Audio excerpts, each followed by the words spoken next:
Друзі, я вам пропоную послухати одну історію. Це про старого рибалку. Це історія-легенда. Це просто вона вам запам'ятається надовго. Це відбувалося у самому серці Полісся. Там, де луки ще дихають туманом на світанку, а вечори пахнуть м'ятою та димом від багать. Там лежить невеличке село, що зветься Вербичі. Село, як сотні подібних, кілька хат під бляхою, стара школа, клуб із облупленою вивіскою, але все ще з душею.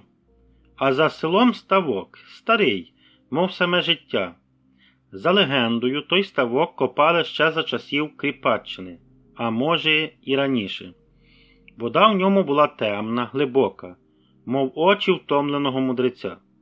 Лелеки ходять по мілководдю, жаби кумкають вечорами, а місцеві рибалки мріють лише про одне – піймати того самого невловимого карпа, про якого говорять пошепки. Його звали Семен. Карп не дідусь, хоча і дідуся звали також Семен. Але якщо карпа прозвали на честь діда чи навпаки, то цього вже ніхто вам не скаже. Місцеві вірили, що той короб не просто риба, а якийсь дух ставка. Казали, що йому більше 40 років, і що він харчується тільки тим, що сам вибере. Дехто клявся, що бачив, як він гнав зграї щук і карасів, мов цар у підводному царстві. Багато хто намагався впіймати його. І зі спінінгом, і з донкою, і навіть з сітками. Та все марно. Семен наче відчував небезпеку. То зірве волосінь, то зовсім не клюне. Тільки кола по воді підуть і все, рибалки вже у них серця забиваються. Але одного ранку, на початку осені, коли ще не вщухли цвіркуни, а пожовкла трава, тільки вона вкрила землю м'яким таким килимком, то дід Семен, той, що не риба, а чоловік, вирішив піти знову на ставок. Йому було вже під 80 років. Спина зігнута, руки вже такі зроблені, як коріння старої яблуні. Очі сиві, мов серпанок над озером. Його знали всі у Вербичах, рибалка-бджоляр, і мудрець трошки, і всякого такого. Ходив босий навіть у жовтні, любив пиріжки з квасолею і завжди носив із собою невеличку пляшку з настоянкою. Для суглобів, як казав. Цього разу він зібрався рибалити незвично.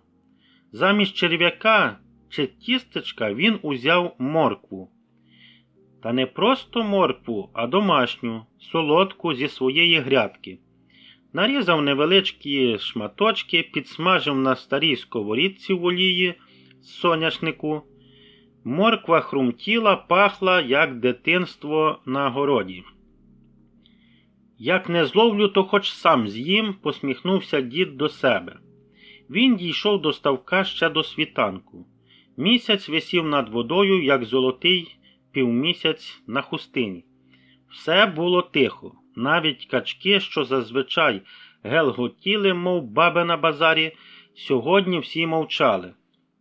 Дід розклав вудку стару, ще з радянських часів дерев'яну, із котушкою, яка скрипіла, як старі двері, насадив морквинку на гачок і кинув у воду. І сів чекати. Чекати – це те, що дід умів найкраще. За 80 років він навчився чекати дощу, коли город тріскається від спеки. Чекати весни, коли зима здається вже вічною. Чекати листа від сина, що виїхав на заробітки. Це він усе вже умів. Минуло 10 хвилин, потім ще 20. Вода була спокійна, мов дзеркало. Сонце тільки почало здійматися над горизонтом, фарбуючи світ у рожево-золоті барви. І раптом смик. Спершу ледь помітний, потім ще. Дід напружився, смик ще сильніший. І раптом вудка вигнулась дугою, волосінь заспівала і пішла. «Ого!» – тільки й прошепотів дід. Риба тягнула вниз у глибину, потім у бік, до очерету. Дід тримав як міг.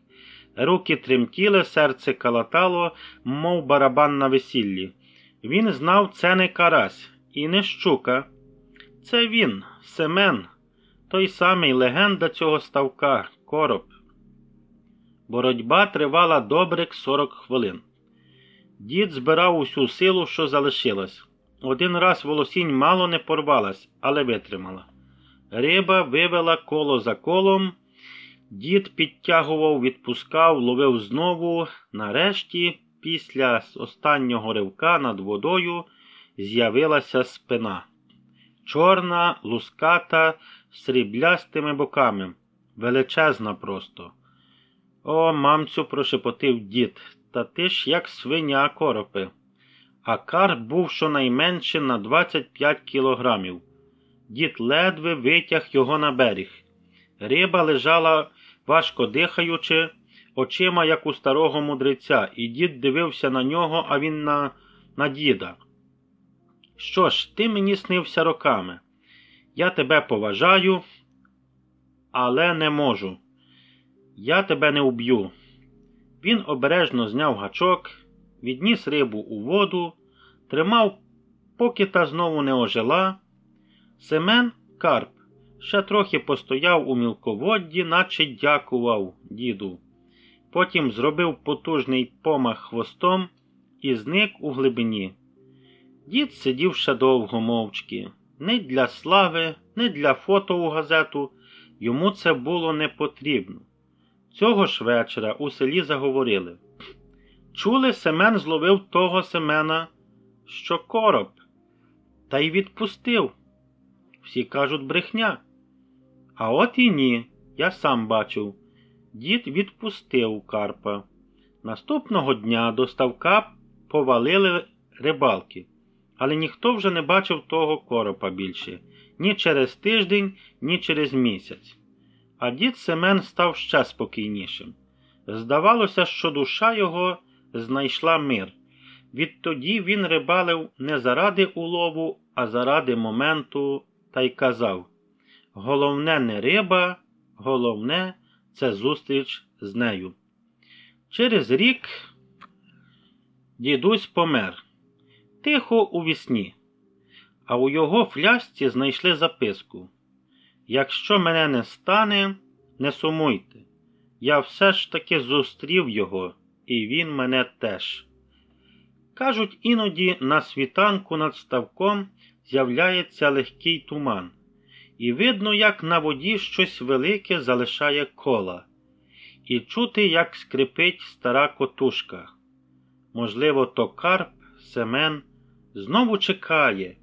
Можливо, йому сумно без свого друга дідуся. А може, просто легенди ніколи не помирають. Ось так, друзі. Якщо вам сподобалася ця історія, поставте, будь ласка, вподобайку, палець вгору під цим відео. Нехай його почують ще люди. І підпишіться на канал, тому що є ще одна дуже цікава історія, і вона вже скоро вийде. Підпишіться, щоб не пропустити, а ми з вами зустрінемося вже при новій розповіді. На все добре вам!